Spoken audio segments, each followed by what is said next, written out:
네, 반갑습니다. 널널한 박교수의 C강의 14장 네 번째 순서로 포인트 심화 편인데요. 이제 다차원 배열을 포인트를 통해서 접근하는 방법에 대해 살펴보도록 하겠습니다. 이번 장에서는요, 다차원 배열과 포인트, 그리고 다차원 배열의 예제, 그리고 다차원 배열의 이해와 포인트를 이용한 다차원 배열을 접근하는 방법에 대해 살펴볼게요. 자, 다차원 배열이 뭔지 앞서 봤지만 한 번 더 살펴봅시다. 2차원 배열을 예를 들면 여기에 보니까 4행 5열의 배열이 있네요. 그죠? 자, 이런 배열이 있지만 실제 메모리가 이렇게 되어 있을까요? 아니겠죠. 메모리는 1차원적 구조잖아요. 그죠? 그럼 2차원 배열을 저장하기 위해서 어떻게 저장해야 될까요? 우선 첫 번째 방법은 행우선, 그죠? 행을 기준으로 요 첫 번째 상위 행 먼저 배열에 저장하고 그 다음 행, 그 다음 행, 그 다음 행 이렇게 저장하는 거죠.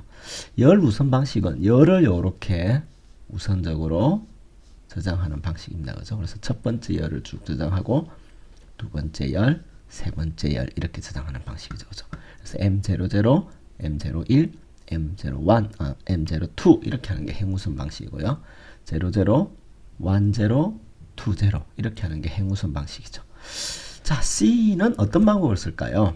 C 언어에서는요, 행우선 방법을 씁니다. 그래서 행을 기준으로 상위 행을 메모리에 먼저 집어넣는 방법을 쓰는 거죠. 그죠?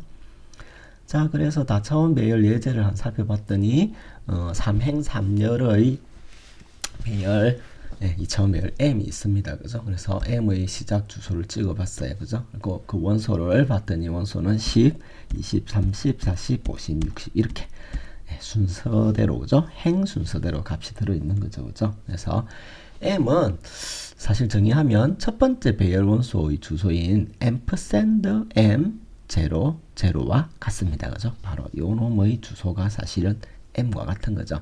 그럼 M0는요, 얘는요, 첫 번째 행의 주소값과 같고, M1은요, 두 번째 행의 시작 주소와 같습니다. 그래서 정리를 하면, M은 얘랑 같고요. 결국 M과 M0는 같은 거죠. 그죠? 그 다음에 M1, M2가 각각 첫 번째 행, 두 번째 행, 세 번째 행 주소를 가리키고 있는 겁니다. 그죠?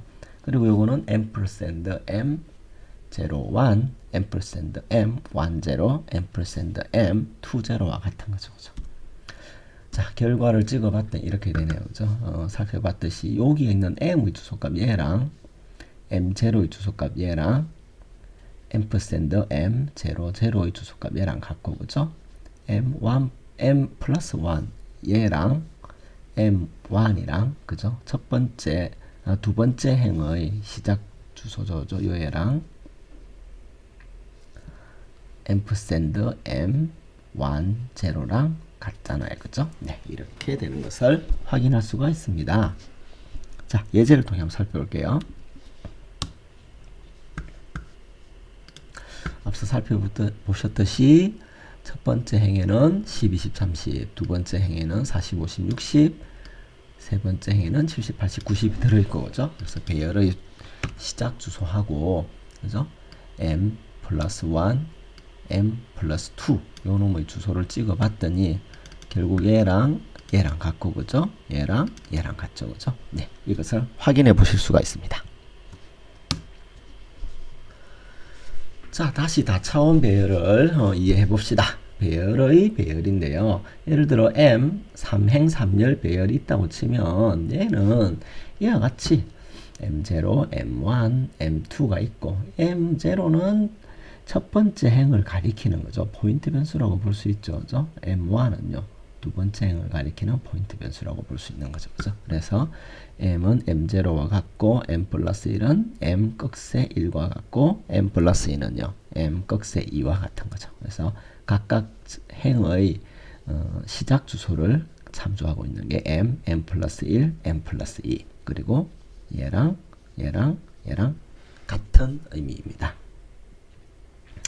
해서 M은 M0, M1, M2 세 개의 원소를 가지는 배열로 볼 수 있고요. 그 원소들은 각각 다시 세 개의 원소를 가리키는 배열이죠. 그죠? 그래서 다차원 배열도 1차원 메모리에 연속적으로 저장된다는 것 기억하시면 되겠습니다. 그러면 포인트를 이용해 가지고요 다차원 배열의 연산도 할 수 있겠죠, 그죠? 포인트를 일식 증가시켜 가지고, 그죠? 다음 원소에 접근할 수 있으니까, 그죠? 그래서 포인트를 이용해서 특정한 행원소들의 평균을 한번 구해봅시다. 자, 여기서 여기에 있는 두 번째 행원소 요 놈의 평균 값을 구하고 싶어요. 그러면 두 번째 행의 시작 주소, 그죠? 얘를 P라 하고 끝 주소를 end P라고 했을 때, 그죠? P부터 end P까지 원소를, 그죠? 참조하면서 그 값을 더해주면 되겠죠. 그래서 어떻게 하냐면은 R행의 시작 주소를, 그죠? P라 하고 R행의 종료 주소, 컬럼 값에다 빼기 1을 하면 맨 마지막 원소가 되잖아요. 그죠? 그놈의 주소를 end P를 합시다. 요 놈이겠네요. 그래서 P가 end P보다 작거나 같으면, 그죠? P가 참조하고 있는 값을 계속 누적해서 더하는 거죠. 그리고 나서 P를 1 증가시키면 되잖아요. 그죠? 그렇게 해서 나오는 썸에다가 컬럼 값 나눠주면요. 한 행의 원소의 평균을 구할 수 있겠죠. 그죠? 그래서 증가시키는 과정에서 포인트 변수가 참조하는 값을 더하면 됩니다. 포인트 연산은, 그죠? 속도가 빠르다는 장점이 있잖아요. 그죠? 그 다음에 포인트를 이용해 가지고 행렬 전체 원소의 평균을 한번 구해 볼까요? 얘도 간단하죠, 그죠?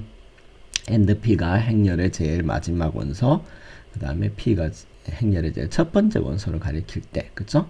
요 M 극세 0, 0. 예, 행렬의 첫 번째, 그죠? 원소의 시작 주소죠. 그리고 얘가 행렬의 종료 주소잖아요. 얘를 결국 전부 다 더해주면 되겠죠, 그죠? 그리고 뭘 나눠주면 되겠습니까? 행과 열의 개수를 곱해주면 되겠잖아요. 주면 전체 행렬 원소의 개수가 나오죠. 여기서는 9개가 되는데, 그죠? 그걸 나눠줘 버리면 되잖아요, 그죠? 자, 이렇게 해서 만들어진 프로그램이 이와 같습니다, 그죠? 결과는 이와 같고요. 자, 그럼 실습을 통해 한번 살펴볼게요.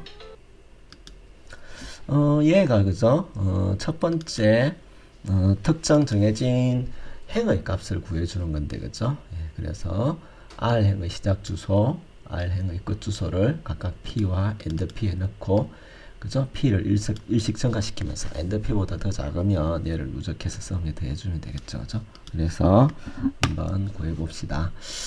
첫 번째 행 10, 20, 30 있네요, 그죠? 그러면 첫 번째 행의 평균을 구했습니다, 그죠? 두 번째 행의 평균도 한번 구해볼까요? 이렇게 되겠네요, 그죠?